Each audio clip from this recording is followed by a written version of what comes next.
নমস্কার, আমি মধুমিতা। আরেকটা নতুন ব্লগ নিয়ে চলে এলাম। তো সকালবেলা গিয়েছিলাম নদীর ধারে। তো নদীর ধারে না এটা একটা পিকনিক স্পট। তো খুব সুন্দর জায়গা। তো প্রায় সময় মন হলেই আমি ঘুরতে চলে যাই। আর সাথে আমার ছিল অঙ্কুশ। তো অঙ্কুশকে নিয়ে বেরিয়ে পড়লাম।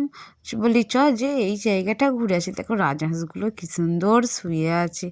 যখনই যাই এইগুলোকে দেখি। তো আর দুটো রাজহাঁস ছিল। আমরা আগে যখন গিয়েছি জায়গাটা আরও সুন্দর ছিল। তো সুন্দর এখনও করেছে, এইগুলো যেহেতু সেরেছে। তখন একটু ভাঙাচোরা ছিল। তো জায়গাটা খুবই সুন্দর। তো এখানে ওই পাশের এই জমিটাতে না তখন জল ছিল, পদ্ম ফুল ফুটেছিল, হাঁসেরা চড়তো। তখন ছিল দুর্গাপুজো।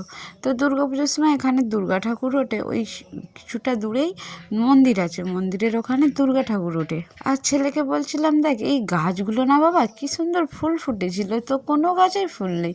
এইখানে কলকে ফুল ছিল, তাও নেই। ওই ওই যে মন্দিরগুলো ওখানে দুর্গা ঠাকুর ওঠে। তো এই গাছগুলোতে খুব হারে ফুল ফুটেছিল, খুব সুন্দর। পাতাগুলো ঝকমকো যেমন ছিল, গাছ ভর্তি ফুল, দেখলে মন ছুঁয়ে যেত। আর এইগুলো পদ্ম ফুল হয়েছিল, প্রচুর সুন্দর লাগতো কিন্তু।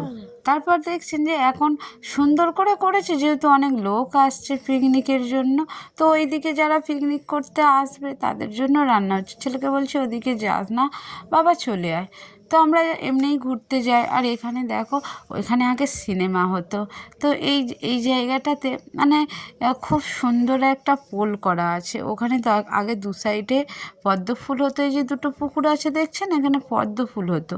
আর এই পোলটা ছিল, তো এত সুন্দর লাগতো ভিউ। এখানের আমার শর্ট ভিডিওও ছিল।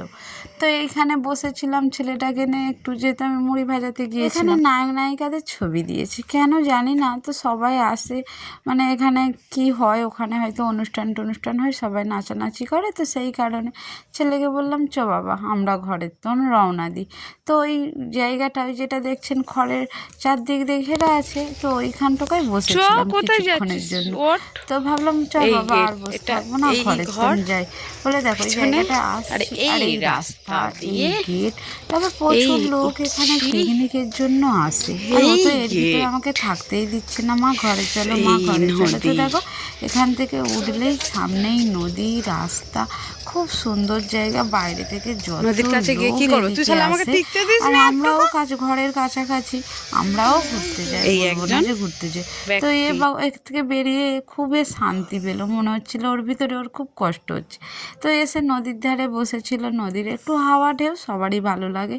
তো অনেকক্ষণ নদীর ধারেও বসেছিলাম, ওকে খাবারও কিনে দিয়েছি যেহেতু আমার সাথে গেছে। আর অনেকটা সময় লেগে গেছে। তো ও কচি ছেলে, ওরও তো খিদে পায়, ওকে খাইয়ে টাইয়ে নিয়ে আর এই নদীর ধারেই বসেছিলাম। তারপর নদীর ধার দিয়ে মুড়ি টুড়ি ভাজিয়ে নিয়ে চলে আসার মুখের সময়, মানে চলে আসবো বাড়ি, সেই সময় জাহাজ যাচ্ছে। এই জাহাজটা যাওয়ার পরে প্রচুর ঢেউ।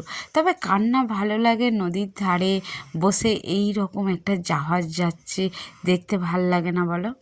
তবে মন ছুঁয়ে যাওয়া দৃশ্য, আমার তো খুব ভাল লাগে। তোমাদের কার কার এমন ভাল লাগে? তারপর জাহাজটা চলে গেল, ভাবলাম যে আমরা সবাই বলা কওয়া করছিলাম যে দেখো কত কি নিয়ে যাচ্ছে সাগরের ওদিকে, কোথায় যাবে ঠিক জানি না। আমরা যেহেতু বসেছিলাম একটু আলোচনা করছিলাম।